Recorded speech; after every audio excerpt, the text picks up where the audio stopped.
Episode 72. Di ruangan presidir tampak terjadi pembicaraan yang serius antara Bima dan Gama, tepat setelah rapat tahunan dilakukan. Aku tetap akan membawanya ke perusahaan, ucap Gama dengan tegas.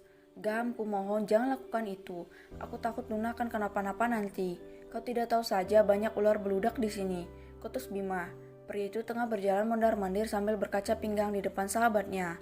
Randy hanya diam seperti biasa, namun pria itu tidak sekaku Makli yang bahkan tidak punya ekspresi, sudah seperti patung saja.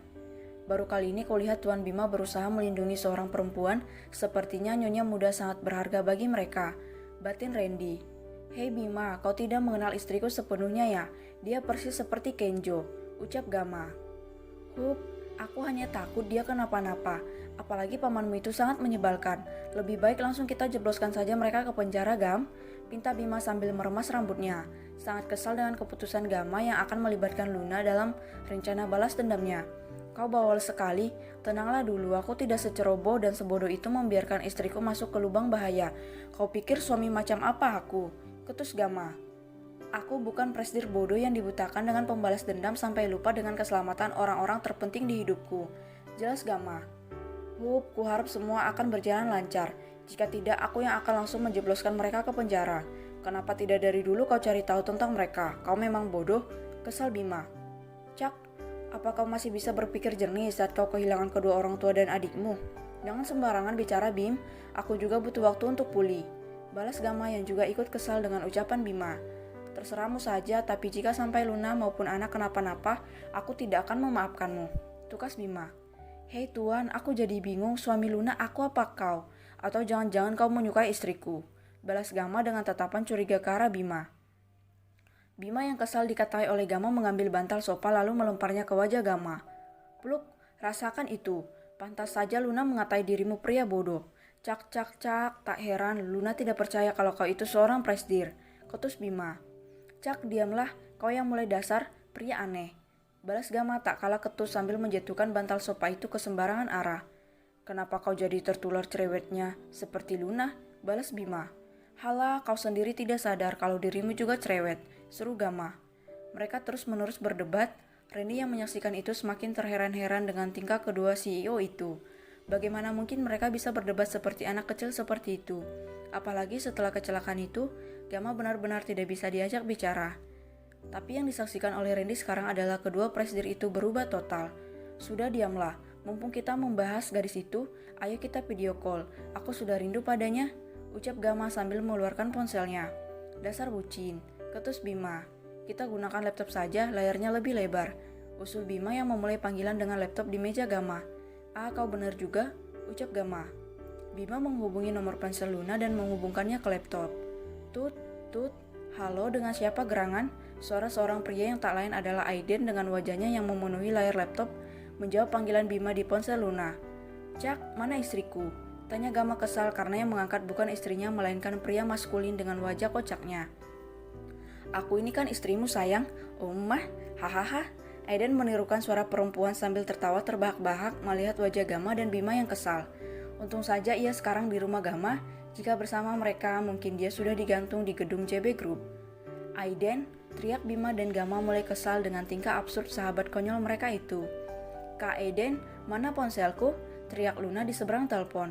Ponselmu tadi bukannya sama Perdi. Bohong Aiden. Cak, itu apa dasar pembohong? Berikan sini, aku mau menghubungi Gama. Rengek gadis itu lagi. Bima dan Gama saling menatap, mereka tersenyum mendengar suara gadis itu. Hehehe, baiklah, ini aku sudah menghubunginya untukmu. Celutuk Aiden sambil menyerahkan ponsel Luna. Gama dan Bima merotasikan kedua bola mata mereka. Memang sahabat mereka yang satu ini terlalu absurd untuk disebut normal. Kini ponsel sudah di tangan Luna, tampaklah wajah cantik gadis itu memenuhi layar laptop di meja kerja Gama. Bima duduk di samping kursi roda Gama sambil tersenyum mereka menyapa gadis itu. Halo Kak Bima, halo Gama, kapan kalian pulang? Kenapa lama sekali? Ini sudah jam 5 sore. Ana juga nyariin kalian. Kalian gak lupa makan siang kan? Terus Gama gak lupa minum obat kan Kak Bima? Apa rapatnya lancar?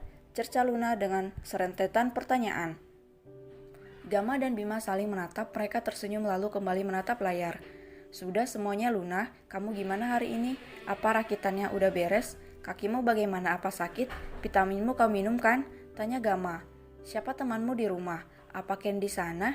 Bagaimana dengan Perdi? Apa dia latihan? Apa ada yang terjadi selama kami tidak di rumah? Bagaimana dengan Ana? Apa dia senang dengan sekolahnya? Ucap Bima langsung melanjutkan pertanyaan dari dirinya. Cak, kalian kenapa jadi secerewet ini sih? Harusnya cukup aku yang cerewet. Kalau kalian ikutan cerewet nanti rumah jadi kayak pasar. Dasar aneh. Celutuk Luna dengan wajah kesalnya. Hahaha, Bima dan Gama tertawa terbahak-bahak. Itu pembalasan Luna supaya kau juga merasakan bagaimana rasanya dicereweti. Hahaha, tukas Bima sambil tertawa terbahak-bahak. Tampak Luna malah merona karena merasa malu. Ia menggaruk tengkuknya sambil nyengir kuda di depan mereka. Tiba-tiba Randy datang lalu membisikkan sesuatu pada Gama. Pria itu tampak menyeritkan keningnya namun segera ia mengangguk. Hai, itu Kak Randy ya? Sapa Luna saat melihat Randy di layar ponselnya. Ah iya, dari mana kamu tahu Luna? Tanya Gama. Kak Ken yang kasih tahu. Hehehe, balas Luna. Halo Kak Randy, salam kenal, aku Luna. Semoga kita bisa bertemu secepatnya. Sapa Luna ramah. Randy tertegun, ia terkejut dengan keramahan gadis itu. Pantas saja Gama dan Bima bisa berubah seperti ini, ternyata alasannya adalah seorang gadis yang terlihat ramah dan baik. Halo Nyonya, saya Randy, senang bertemu dengan Anda. Saya harap juga bisa bertemu secara langsung dengan Anda, ucap Randy sambil menunduk hormat. Baiklah, jawab Luna sambil tersenyum manis. Kalau begitu saya permisi tuan-tuan Nyonya, ucap Randy sambil membungkuk hormat yang dianggukkan oleh mereka. Luna, apa nanti malam kamu jadi ke tempat Andin? Tanya Gama sambil menyeruput air putihnya. Tentu saja aku tidak yakin membiarkan gadis itu berdua dengan Mark, dia terlalu kaku. Cak, aku heran kenapa dia seperti itu, apa dia ada masalah dengan wanita? Celutuk Luna. Kau benar Luna, dia tidak percaya dengan wanita, nanti kau bisa tanyakan sendiri padanya, ujar Bima. Jadi benar ya, sepertinya kita harus menyatukan kedua manusia aneh itu, usul Luna dengan senyum licik di wajahnya. Maksudmu? Tanya Gama. Andin itu sangat membenci laki-laki sebenarnya, tapi setelah diselamatkan Mak kemarin, dia sepertinya sedikit berubah. Kurasa menjodohkan mereka adalah hal yang baik, ucap Luna. Aku tidak sabar membayangkan perubahan mereka, hahaha, ucap Luna sambil tertawa. Gama dan Bima menggelengkan kepala mendengar ucapan gadis itu. Ada-ada saja gadis ini, pikir mereka. Sementara mereka berbicara sambil sesekali tersenyum dan tertawa, Tuan Jaesung, Laura dan Meli masuk ke dalam ruangan itu atas seizin Gama setelah Randy memberitahu tadi. Mereka terkejut saat melihat dan mendengar kedua pria itu tertawa terbahak-bahak di depan layar laptop. Ada yang aneh dengan mereka. Kenapa mereka tertawa seperti itu? Meli pada Tuan Jaesung. Diamlah. Kau lihat tidak, mata asisten Randy itu jangan bicara sembarangan. Jika kau ingin selamat, keluar dari ruangan ini, bisik Tuan Jaesung. Randy menatap mereka dengan tatapan pembunuh penuh dendam. Laura bergidik ngeri ketika netranya bertemu dengan netra tajam pria itu. Suruh mereka duduk Randy, suara bariton Gama memenuhi ruangan.